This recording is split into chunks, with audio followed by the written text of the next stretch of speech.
She was 9 weeks pregnant and raising 2 toddlers. By midnight, her husband was calling 911 saying she'd tried to kill herself. Welcome to Love and Murder, Heartbreak to Homicide. This is your midweek mini-episode. We are Kai's AI co-hosts, AI Jane, Jensen, and Jessica. We bring you the Wednesday and Friday episodes that Kai writes. Take a seat, take a listen to the end, and if you like our retelling, then please subscribe. Another way you could subscribe and never miss an episode is on our Patreon. Patreon.com/loveandmurder. You can sign up for free, or you can become a voice for the victim and sign up to one of our bonus tiers. This month, Kai has a new series dropping in the Patreon called Deadly Duos that tells cases of couples who murder. Patreon.com/loveandmurder. Come and join us in the Lamb Fam. Now let's get into today's midweek case. Side note, this case is still ongoing, so everything said here is alleged. Around 11:30 p.m. on October 7th, 2024, emergency services went out to a house in Houston, Texas. 38-year-old Lee Mongerson Gilley had called 911 to tell them that he'd found his 38-year-old wife, Christa, unresponsive. He said that she had overloaded on drugs and tried to commit suicide.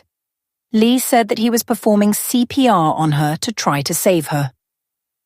When asked what happened, he told the dispatcher that he and Christa had argued before he went to bed, and when he woke up 3 hours later, he found her in this state and immediately called 911.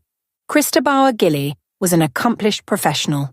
She held a bachelor's degree in public health science from Clemson University and a doctorate in physical therapy from the University of Pittsburgh.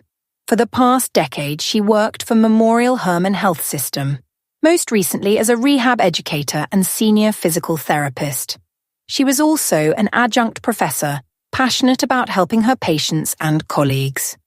Christa met Lee at Clemson University, where they first met in a dance class as seniors. They went on one date, then went their separate ways.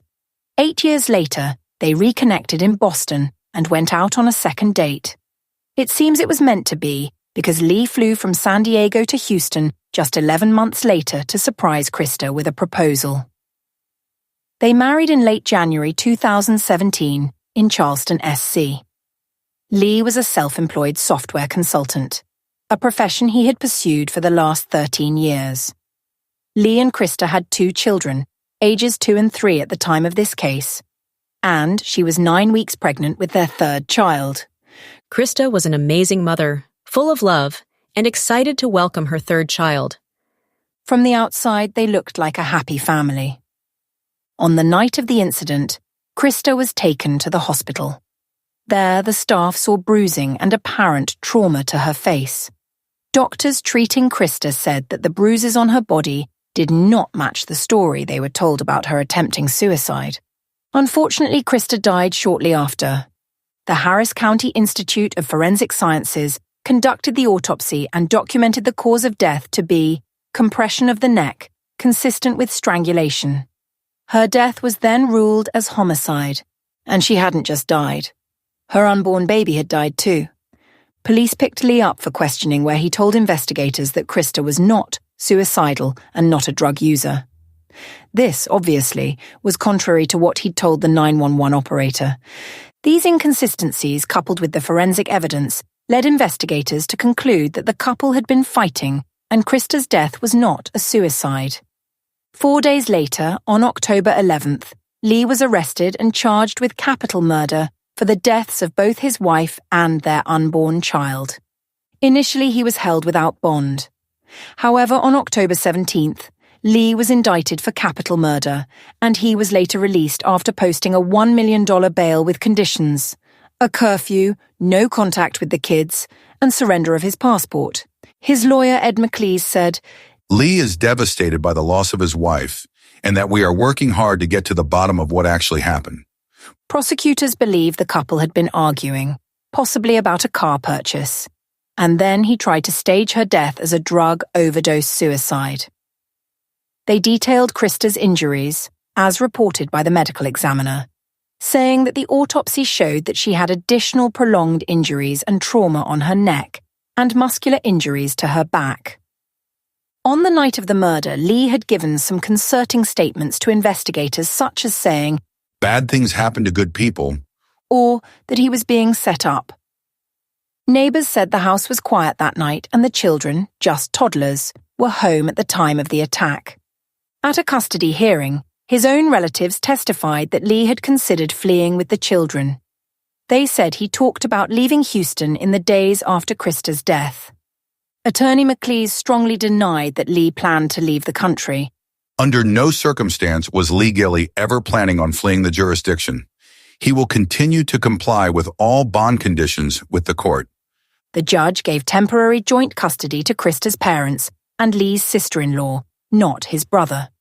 The children were ordered to stay in Texas, away from their father. Their passports were given to their maternal grandparents. Attorney Tim Ballingy, who represented Christa's family, said, "Christa's family continues to want what is best for Christa's children and believes that the ideal place for the children is with Christa's family." The judge said, They haven't fully absorbed what has happened, and they can't fully appreciate how their world has blown up. in April 2025, Lee was indicted on capital murder charges. So far, there's no update as to when his trial will start. Attorney Dennis Slate said, "If Lee Gilley did this, his day of reckoning is going to come." And that is the case of a man who allegedly murdered his pregnant wife.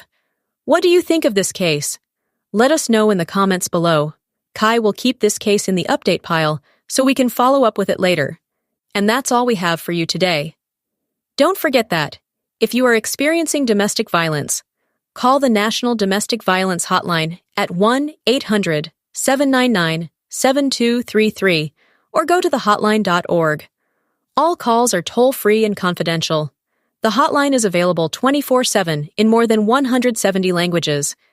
Thanks for listening, thanks for your support, and we'll see you in the next episode.